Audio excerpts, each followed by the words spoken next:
She would say without a blink, 10 years hard labor in the clink. But in the book, as you will see, the little beast gets off scot-free, while tiny children near and far shout, "Goody good, hooray, hurrah, poor darling Goldilocks," they say. Thank goodness that she got away. Myself, I think I'd rather send young Goldie to a sticky end. "Oh, Daddy," cried the baby bear, "my porridge is gone, it isn't fair." "Then go upstairs," the big bear said. "Your porridge is upon the bed.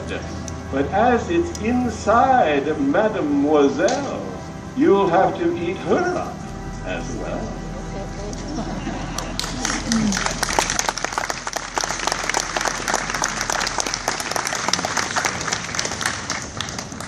As it happens, the producer of the film Chitty Chitty Bang Bang was also one of the producers of the James Bond films.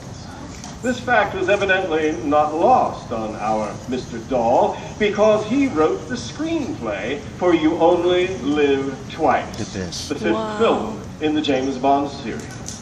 Carol will now perform that film's theme. Oh, I love it. You Only Live Twice.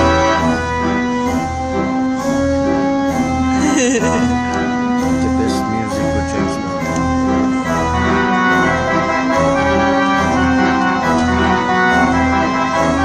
Plays it a little faster.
That wasn't You Only Live Twice, it's just a rhythm That's for the James Bond. Thing. James Our Bond final rhythm. poem this afternoon is titled Goldie Pinklesweet.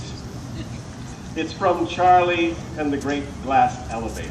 Attention please, don't dare to talk, don't dare to sneeze, don't doze or daydream, stay awake, your health, your very life's at stake.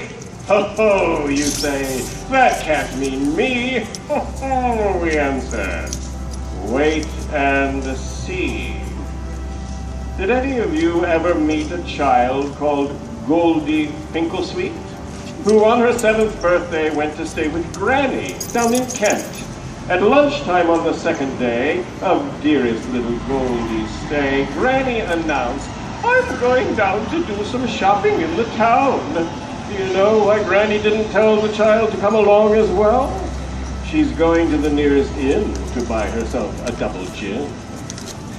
So out she creeps, she shuts the door, and Goldie, after making sure that she is really by herself, goes quickly to the medicine shelf, and there her little greedy eyes see pills of every shape and size. Such fascinating colors, too. Some green, some pink, some brown, some blue. "All right," she says, "let's try brown." She takes one pill and gulps it down. "Yum, yum," she cries. "Hooray, what fun! They're chocolate-coated, every one." She gobbles 5, she gobbles 10. She stops her gobbling only when the last pill's gone. There are no more. Slowly she rises from the floor. She stops. She hiccups. Dear, oh dear, she starts to feel a trifle queer.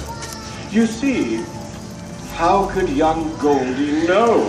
For nobody had told her so that Grandmama, her old relation, suffered from frightful constipation. This meant that every night she'd give herself a powerful laxative, and all the medicines she'd bought were naturally of this sort. The pink and red and blue and green were all extremely strong and mean, but far more fierce and meaner still was Granny's little chocolate pill. Its blast effect was quite uncanny. It used to shake up even Granny. In point of fact, she did not care to use them more than twice a year. So can you wonder? Little Goldie began to feel a wee bit moldy. Inside her tummy, something stirred. A funny gurgling sound was heard, and then, oh dear, from deep within, the ghastly rumbling sounds begin.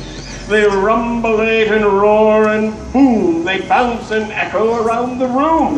The floorboards shake, and from the walls some bits of paint and plaster fall. Explosions, whistles, awful bangs were followed by the loudest clangs. A man next door was heard to say, "A thunderstorm is on the way." But on and on the rumbling goes. A window cracks, a light bulb blows. Young Goldie clutched herself and cried, "There's something wrong with my inside!" This was, we very greatly fear, the understatement of the year. For wouldn't any child feel crummy with loud explosions in her tummy? Granny, at 2:30, came in, weaving a little from the gin. But even so, she quickly saw the empty bottle on the floor.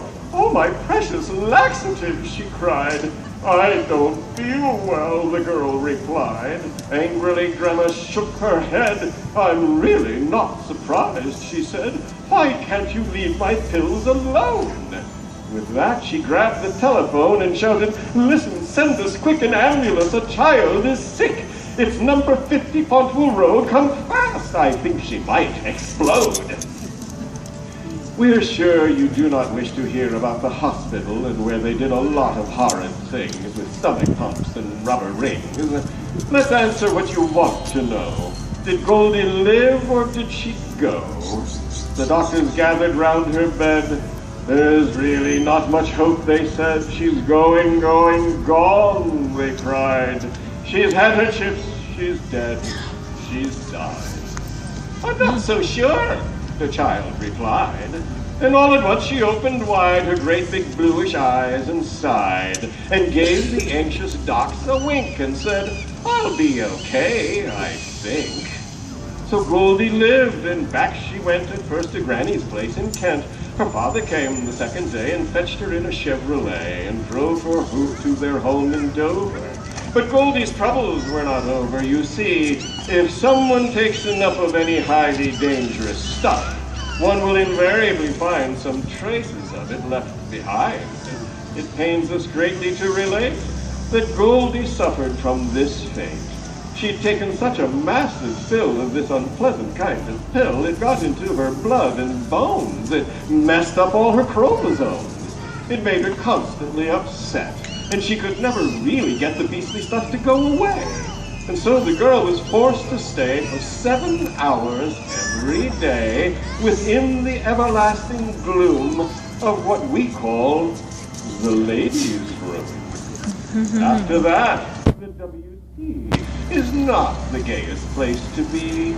So now, before it's too late, take heed of Goldie's dreadful fate, and seriously, all jokes apart, do promise us across your heart that you will never help yourself to medicine from the medicine chef.